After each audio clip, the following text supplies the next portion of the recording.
Welcome to this Explainer.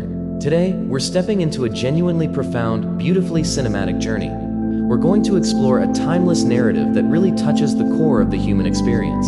It's a story about struggle, about the absolute limits of human endurance, and ultimately about a concept known as tawakkul, that profound, absolute reliance on Allah. So, settle in, take a deep breath, and let the imagery and wisdom of today's story wash over you. We'll be looking at that incredibly delicate balance between our own relentless hard work and the ultimate surrender of our souls to a higher power. This isn't just a story, it's a blueprint for finding peace when you feel like you've completely hit a wall. Our story begins with someone who represents so many of us at our absolute lowest points. Imagine a man who is utterly, completely exhausted.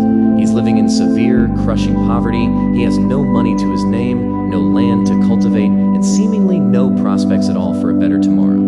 This heavy burden drives him to seek out a wise elder, and he asks this really agonizing, heavy question. Why hasn't Allah given me everything? Why, when I'm so willing to work, do I have neither the means nor the wealth to just survive? It's a cry of genuine anguish, born entirely from the frustration of an empty stomach and an empty pocket. Chapter 1. The Burden of Poverty. Okay, let's dive into this. Now, the way the elder responds sets the stage for everything that follows. He doesn't just sit the poor man down for some long, theoretical lecture, he doesn't offer him empty platitudes, and he certainly doesn't hand him a pouch of gold. Instead, with a knowing, gentle smile, the elder leads this desperate man far away from the village. They walk until they reach a completely empty, rocky, barren plain. It's a place where the earth is hard, unforgiving, and seemingly dead. And right there, the elder turns to the man and gives him what sounds like a completely impossible instruction. He says, "Work on this land and sow a handful of grain here every day." Just think about the sheer weight of those words for a second. The elder is asking a starving, exhausted man to perform a task that defies all basic agricultural logic. He's asking him to pour his precious, limited energy into a landscape of unforgiving stone and dust. To the poor man, this instruction seems entirely futile. Yet, as we'll see, it's the very first profound step in a much larger lesson. Chapter 2. Sowing in Barren Land. Let's see how the tension really builds as time passes. The elder departs, leaving the man all alone with just his handfuls of grain and this desolate expanse of earth. Having literally no other options and clinging to the elder's instruction, he begins to work. Imagine the agonizing reality of this physical struggle. Every single swing of the plow sends shockwaves right up his arms. On day 1, he sows a handful of grain into the rocky plain with just a tiny sliver of hope. But by week 1, he's plowing endlessly, his skin burning under the scorching, unrelenting desert sun. And by week 3, well, his physical exhaustion absolutely peaks. He's sweating, bleeding, and pouring his very soul into a patch of land that remains completely, stubbornly barren. There's no green shoot, no sign of life whatsoever. The earth remains exactly as dead as the day he arrived. Chapter 3. A Prayer in Despair. You see, human endurance has its limits, right? The man has pushed his body and his mind to the absolute edge. He's done exactly what was asked of him, and he's received literally nothing but calluses and sunburn in return. Having pushed himself to the absolute brink with nothing to show for it, the tension finally snaps. His spirit crumbles under the weight of his own perceived failure. Human logic completely takes over here. He's angry, he's frustrated, and he throws down his tools, shouting, "What madness is this? Nothing will grow here." By every metric of human understanding, by the laws of nature and agriculture, he's engaged in an act of pure madness. He's entirely defeated by his lack of results. His ego, his underlying belief that his hard work alone should command a harvest, is completely shattered. But right there, in that moment of utter defeat, he looks up to the sky. With tears streaming down his dirt-streaked face, he cries out, "Oh Allah, I am tired, help me." It is a moment of pure, unadulterated vulnerability. He abandons his plow entirely. He walks over to the only source of shade, a solitary tree, and he just collapses. He falls asleep. But it's much more than just physical rest. He has fully, completely surrendered his burden. He's finally let go of the illusion that he is the one in control. Chapter 4. The Golden Harvest. Then, the silence of his despair is broken. When his eyes finally flutter open after this deep, exhausting sleep, the world has fundamentally changed. The entire atmosphere has shifted.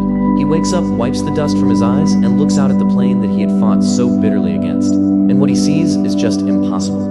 He looks out over a sprawling, golden harvest. Where there were only jagged rocks and dry dust just hours before, there are now towering stalks of grain swaying beautifully in the gentle wind. It's literally an ocean of gold stretching across the once barren land. The man is completely awestruck.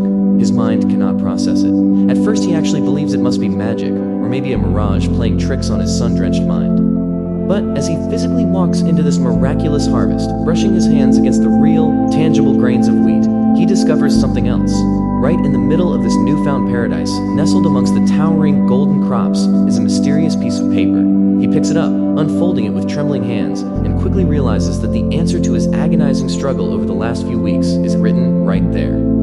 Chapter 5, The Ultimate Lesson. Now what's really interesting about this is what the words on that paper actually reveal. They reveal the true nature of his struggle and the breathtaking reality of divine intervention. It explained that as long as the man was relying purely on his own ego and his own hard work, he remained the absolute master of his land, but it was a master of a completely barren land. His reliance solely on his own sweat yielded nothing. However, the exact moment he admitted defeat, the very second he submitted his soul and his helplessness to Allah, the dynamic shifted entirely.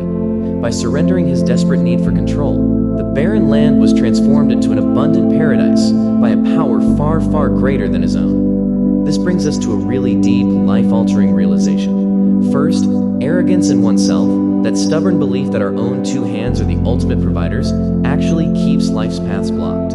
It limits us to our own meager capabilities. Second, bowing at a lost threshold, acknowledging our own limitations and fully relying on His mercy is what makes the impossible possible.